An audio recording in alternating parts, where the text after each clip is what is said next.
Ashama akkam jirtu chaanalii waa'ee fayyaa barsiisuu kana sabiskiraayib gootanii daawwachuu keessaniif hedduu galatoomaa jechuun barbaada. Barnoota nama qabadhee jiru immoo waa'ee haadholii harmi isaanii aannan humnaa ol baay'atu yookaan baay'inaan oomishuun kanneen isaan rakkise ilaalchise maal beekuu qabuu fi akkasumas maal gochuu qabu kan jedhudha. Barnoota baay'ee murteessaadha keessumaa kanneen harmi isaanii aannan hedduu qabuu fi akka armaan gaditti hordofnu. Haadholiin hedduun harmi isaanii daa'ima isaanii guddisuuf hanga ga'aa ta'u qofa oomisha. Kan baay'een baay'anne akkasumas immoo kan daa'ima isaaniif hin hir'anne harma aannan giddugaleessa ta'e yookaan hanga aannanii giddugaleessa ta'e kan oomishudha jechuudha. Haa ta'u malee darbee immoo haadholii tokko biratti hangi aannan harmi isaanii oomishu daa'ima isaaniif kan hin geenye ta'uu kan isaan rakkisu jira jechuudha. Hedduu biratti hangi aannan harmi isaanii oomishu kan daa'ima isaanii guddisuuf ga'aa ta'edha. Kan ittiin baay'annes kan itti xiqqaannesidha. Darbee immoo kan hangi aannan isaanii oomishu xiqqaatu jira. Kan ilaalchisee barnoota hojjedheen ture kanaan dura akkamitti hanga oomisha aannan harma haadhaa dabaluu dandeenya kan jedhu isa ilaaluu dandeessu tariitii harmi keessan aannan ga'aa hin qabu yoo ta'e. Haa ta'u malee darbees immoo haadholii tokko biratti kan harmi isaanii aannan garmalee baay'atu oomishuun baay'ee isaan rakkisu jira. Barnoota nama qabadhee jira dhufe egaa amma waa'ee kanneen harmi isaanii aannan garmalee baay'ate oomishuun kan isaan rakkise isaaniif daa'ima isaanii kan rakkise jechuudha. Kana ilaallata. Mallattooleen heddumminaan baay'achuu aannan harma haadhaa maali kan jedhuu fi akkamitti beekuu danda'u yoomi kan aannan harmi haadha tokko oomishu heddummate yookaan baay'atee humnaa ol ta'eera jennu kan jedhuu fi kan jalqabaa daa'imman harma aannan heddumminaan oomishuudhaan yeroo harma sana hodhan kan boqonnaa hin qabne yookaan restless kan ta'an ta'u. Restless during the feeding. Akkasumas immoo osoo harma hodhanii gidduutti harma afaan isaanii keessaa baasuu yaalu. Maaliif isaan affana waan ta'eef. Akkasumas immoo harma hedduu continuously hodhuu dhiisaniiti gidduutti adda kutanii boo'u. Akkasumas harma yeroo hodhan waan dhamaatii guddaa yookaan waan wallaansoo qabaa jiran waan hojii hojjetaa jiran fakkaatu jechuudha. Baay'ee kan cannaqamanii yookaan kan asiif achi hiixataa kan harma hodhan ta'u. Kanaafuu yeroo daa'imman akkasii yeroo harma hodhan kan boqonnaa hin qabne ta'uu gidduutti harma afaan keessaa kan baasanii dhiisan ta'uu danda'u. Harma hodhuu dhiisanii gidduutti kan boqonnaa fudhatan waan akkasii amala akkasii agarsiisu jechuudha. Akkasumas immoo daa'imman xiqqoo gurguddatan fiixee harma sanaa qabuudhaan akka hangi aannan harma keessaa dhufu. Hangi aannan harma keessaa dhufe gara afaan daa'imaa dhufu akka inni irratti gochuuf fiixee harma haadhaa qabanii hodhu jechuudha gidduutti. Keessumaa kanneen waggaa tokko olii harma haadhaa qabaa keessumaa fiixee isaa hodhu jechuudha. Kun maal gochuufidha? Baay'inaan yeroo gara afaan isaaniitti dhufu baay'ee isaan ukkaamsa waan ta'eef hir'isuuf jecha fiixee harma haadhaa sanaa qabanii hodhu jechuudha daa'imman tokko. Akkasumas daa'imni yeroo harma hodhu ammaa fe'amuu fi qufa'uu baay'ata. Kanaan dura barnoota ta'eef jedheen ture. Daa'imman yeroo harma hodhan ammaa fe'aman kan jedhu yookaan ammaa qufa'an. Isaan kun yeroo hedduu sababa maaliidha? Sababa hangi aannan harma haadhaa oomishu hedduu ta'edha. Keessumaa daa'imman xixiqqoon osoo harma hodhanaa jiranii dingata fe'amanii qufa'u jechuudha. Kun egaa heddumminaan waan afaan isaaniitti dhufeefidha aannan sun. Hanga isaan liqimsanii ol ta'uudhaan gara sombaatti gannameeti. Akkasumas yeroo harma hodhan hedduu hiixachuu fi morma jallisanii hodhuu amala akkasii agarsiisu jechuudha. Yeroo hangi aannan harma haadhaatti baay'atu daa'immanitti. Akkasumas yeroo gabaabduuf hodhanii dhaabu. Xiqqooma ishee hodhanii ni dhaabu. Yeroo gabaabduuf hodhanii xiqqooma ishee hodhanii haadhiisaniyyuu malee hammaa hodhuu barbaadu. Turtii daqiiqaa gaggabaabduu gidduutti. Sababni isaas maaliifidha?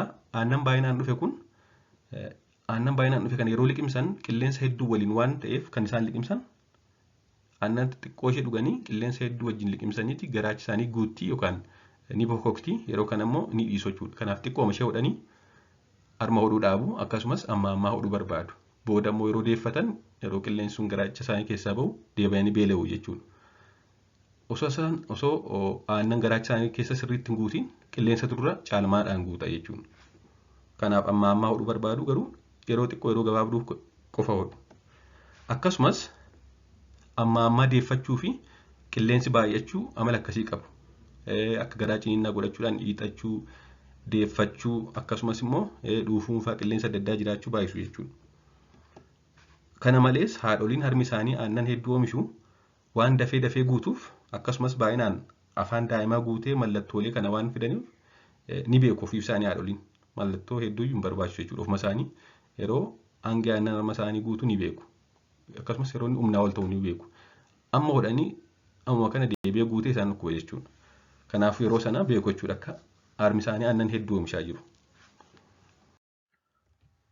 Mee qabxiin lammaffaan maaltu akka aannan harma haadhaa garmalee baay'atu taasisa? Haadholii tokko biratti maaliif hangi aannan harma haadhaa hedduminaan baay'ata? Kanneen kaan biratti maaliif xiqqaata kan jedhuufi haadholii tokko biratti yookaan dubartoota tokko biratti uumamumaanii qaamni haadha sanaa hanga hormoonii akka aannan oomishamu taasisu yookaan breast milk producing hormone kan jedhamu kan prolactin jedhamu qaamni isaanii hedduu oomisha. Prolactin kun yeroo hedduminaan qaama haadha sanaa keessa jiru akka aannan harmi aannan hedduu oomishu taasisa jechuudha. Kun egaa qaama nama sanaa murteessaa uumamaan kan jirudha. Sababa hormooniin prolactin jedhamu qaama isaanii keessa baay'ateefidha jechuudha. Tokko biratti immoo sanyiin kan dhufu jira.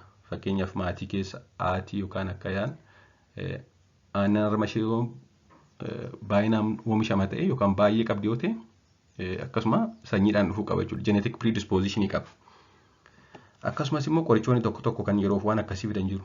Dhibee ta'eef mana yaalaa dhattee qorichoota tokko fudhattee tariitii qorichoonni akka harmi haadhaa aannan hedduu oomishan taasisan jiru jechuudha. Kana malees immoo rakkoo harma hoosisuu waliin wal qabatan. Fakkeenyaaf osoo harma tokko sirriitti hin ficcisiisin gara biraatti darbuu haadholiin tokko maal jedhu aannan kan isa jala jirutu gaariidha furdaadha waan ta'eef isarra keessaa elminee ganna jedhanii kan isarra keessaa lamanii gataniiti kan jalaa qofa oosan akka harmi isaanii aannan hedduu oomishu taasisa. Sababni isaas hangi aannan harmi haadha tokko oomishu hanga keessaa bahee irratti hundaa'a jechuudha. Kanaafuu yoo harma elmanii dhangalaasaa ho'isu ta'e marsaattaanutti hedduu oomisha jechuudha. Qabxiin itti aanu baay'achuun aannan harma haadhaa daa'ima irratti rakkoo akkamii qaba yookaan rakkoo maalii fiduu danda'a?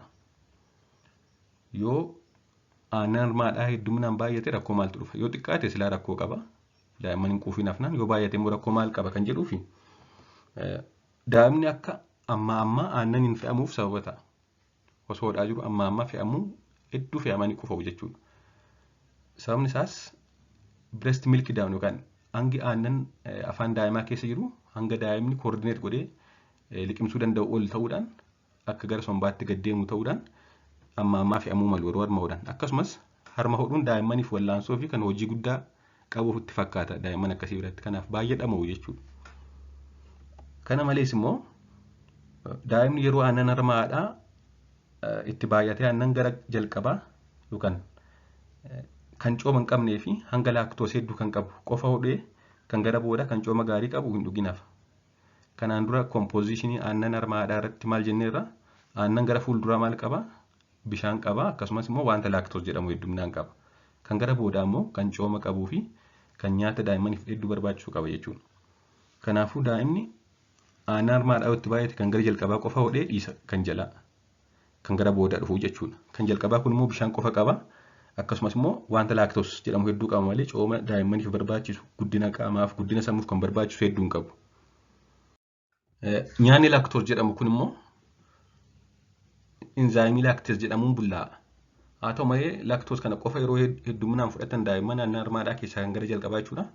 Humna laaktoos jedhamu ol ta'a yookaan baay'eetti baay'achuudhaan marrummaan daa'imaa miidhuun tariitii bobbaan daa'immanii dhiiga akka qabaatu godhachuuf amala jechuudha.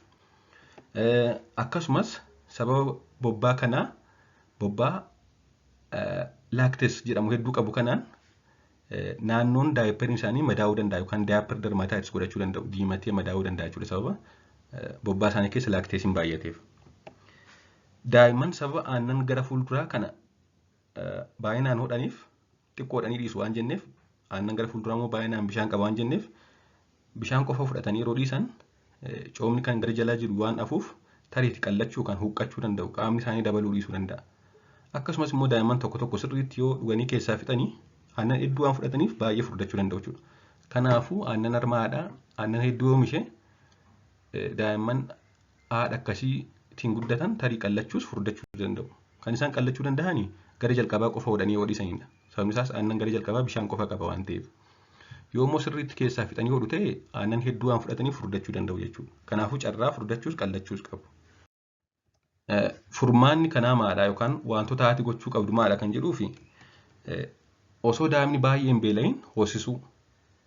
Yeroo baay'ee beela'an humnaaf ariitiidhaan waan harma xuuxaniif aannan hedduun gara afaanitti nammee tariitii immoo ariitiidhaan beela'anii waan jiraniif waan baay'ee xuuxaniif gara sombaatti nammuu mala aannan kanaaf amma ammaa fe'amuu malu jechuudha. Kanaaf osoo daa'imman baay'ee hin beela'in amma ammaa hosuun baay'ee murteessaadha. Kana malees osoo harmi baay'ee hin guutiin hoosisuu.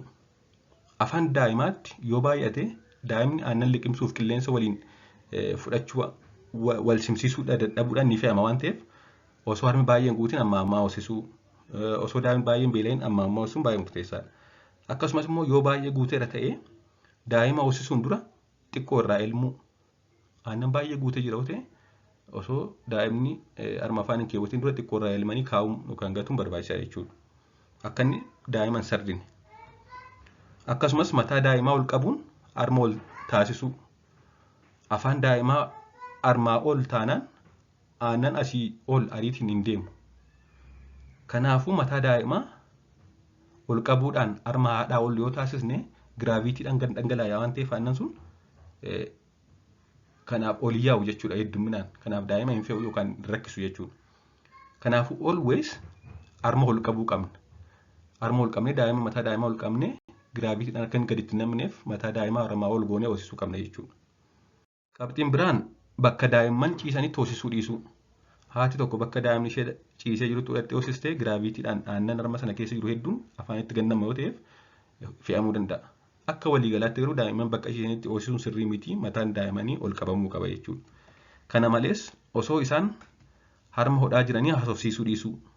Aannan harmaa baay'inaan afaan keessa jira dabalataan immoo yoo haasofsiisne fe'amuu danda'u jechuudha. Kanaaf osoo isaan harma hodhaa jiranii haasofsiisuun sirrii miti. Nyaanni tokko tokko illee kan akka harmi isaanii aannan oomishu akka hir'isu kan taasisan jiru. Nyaata oomisha aannan harma haadhaa hir'isan kanneen jedhaman kanneen akka qundi barbaree yookaan peppermints kan jedhaman amala oomisha aannanii hir'isuu danda'u qabu waan ta'eef egaa kun hagamtu barbaachisaa yookaan guyyaa meeqa fudhachuu qabu hir'isuuf kan jedhamu qoratamne akka waliigalaatti garuu qundi barbareen amala oomisha aannan harmaa hir'isuu qaba jechuudha.